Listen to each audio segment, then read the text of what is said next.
Alright, well, welcome to my presentation. I am doing HACCP, which is a acronym for Hazard Analysis Critical Control Point. Hazard Analysis Critical Control Point. So, here's my presentation.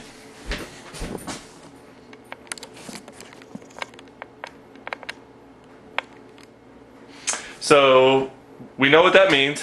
HACCP is an acronym for Hazardous Analysis Critical Control Point. And its definition is, it's a process of controlling risks and hazards through the flow of food in an establishment or a food service establishment by identifying significant biological, chemical, or physical hazards at specific points in the flow of food. Now, some things to remember about HACCP. A HACCP plan must be based on a written plan for purposes of documentation, as well as to determine if the plan is effective. So there has to be some records. The plan must be specifically tailored to the individual establishment. A HACCP plan is not one size fits all. So one that works at Applebee's is not going to work at an Outback Steakhouse, or one that works at a French restaurant isn't going to work at an Italian restaurant. Each plan has to be specifically designed for each individual restaurant. And the last thing to remember about HACCP is there are 7 HACCP principles outlined by the National Advisory Committee on Microbial Criteria for Food. So, the HACCP principles are: number 1, to conduct a hazard analysis; 2, to determine critical control points; and 3, to establish critical limits; 4, establish monitoring procedures; 5, identify corrective actions; 6, verify that the system works; and 7, establish procedures for record keeping and documentation. Now, all of these steps build off the information that you get from the one before, so it's a complete plan. You can't have a HACCP plan without all 7 of these principles or steps being integrated into the written plan.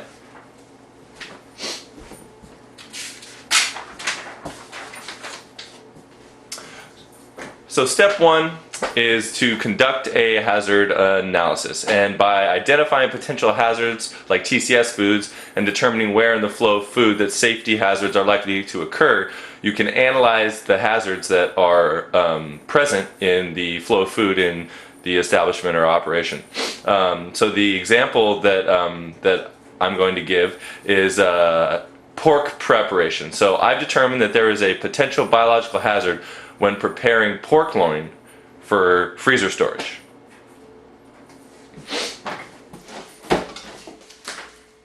Freeze! I think there is a potential hazard here. If the pork sits out for too long in the danger zone, there is the risk of it developing unsafe levels of bacteria.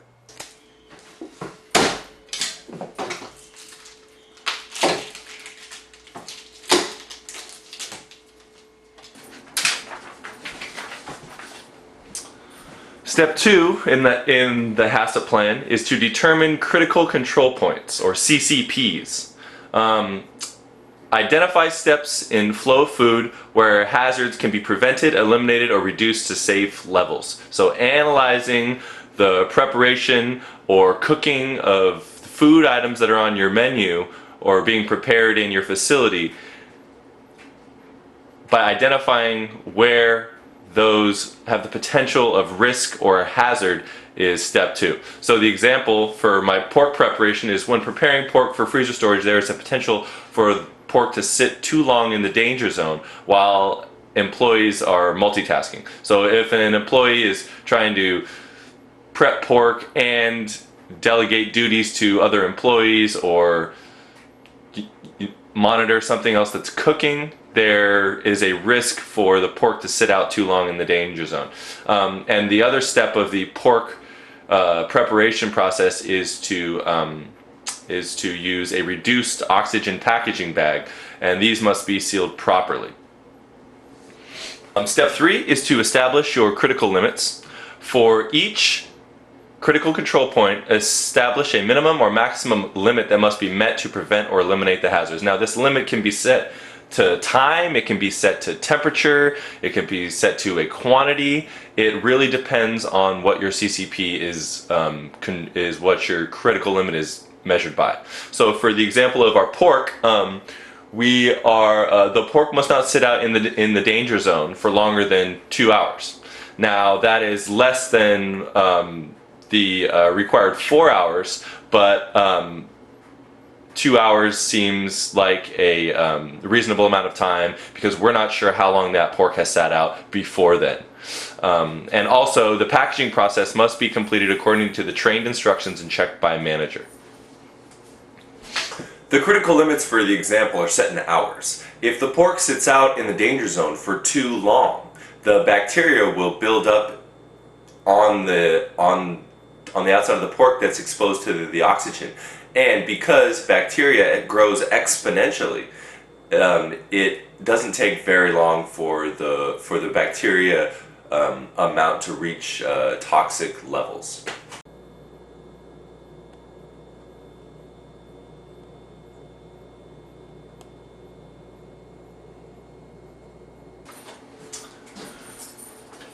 Step 4 is establish monitoring procedures. Once critical limits have been established, determine the best way to check them to make sure they are consistently met. Identify who will monitor them and how. And in my example, by recording the time started and the time ended, the time it takes for the preparation of the pork for freezer storage is controlled. A manager will check the log to determine if the timing is within critical limits and that the packaging is correct. So there's two things being checked here, and there's two different ways of monitoring it. One is the log and the other is the managerial oversight.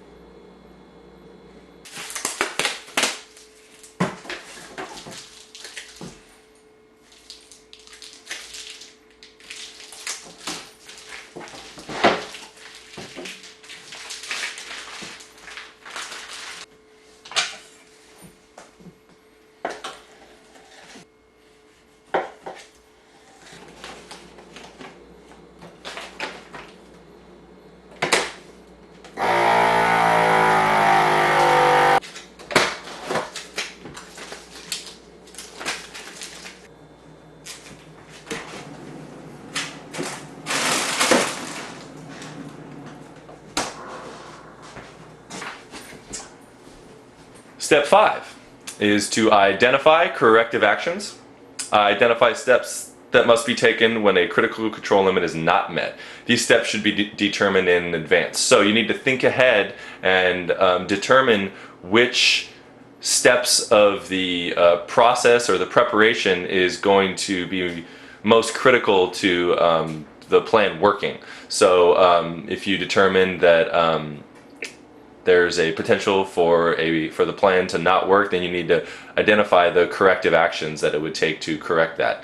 So in the example, if the pork is left out for longer than 2 hours, the product is discarded. This will ensure that that product that has been sitting out in the danger zone for too long does not ever make its way to the customer. So you're ensuring safety, and you're ensuring that the biological hazard from the bacteria-ridden pork isn't going to be served. If the manager on duty determines that the ROP packaging isn't correct, the employee must repackage the item within the time allotment of 2 hours. So after the preparation of the pork is completed, it's put into its reduced oxygen packaging.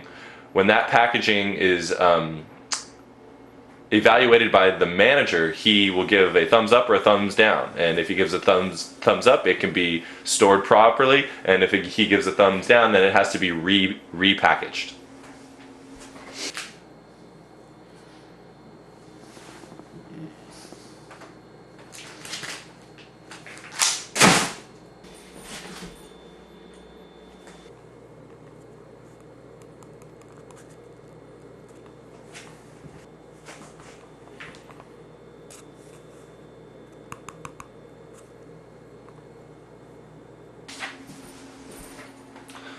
Step 6 is to verify that your system works. Evaluate it on a regular basis. Use the monitoring charts and records to determine if your plan adequately prevents, reduces, or eliminates identified hazards. And for my example, the manager on duty will inspect the packaging and review the time chart for the prepared item, then sign chart at the beginning of each service period to determine the proper critical limits are met. So after all the prep is done and the dinner service is about to start, the manager on duty will go over to the log, determine that the beginning of the prep time and the end of the prep time are under 2 hours, and that the packaging was correct on the log as well.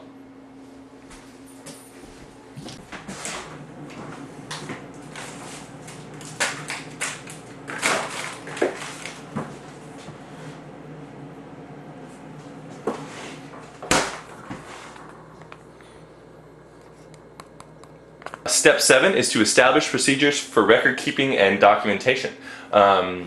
Maintaining your HACCP plan and keeping documentation created when developing it. Also, keep records for the following actions: monitoring activities, taking corrective actions, validating equipment, working with suppliers. So in my example, we're filing the old time record sheets with the signatures on them. So really, this is just the oversight aspect of it from a managerial point of view. You have to maintain your records properly so that if something ever does go wrong, you can identify where in the flow of food or in the flow of oversight that where it went wrong. So with the manager monitoring the activities and making sure that your products are coming from really reliable suppliers and sources. By documenting all this, you can ensure that your HACCP plan will be intact and prove that it's working.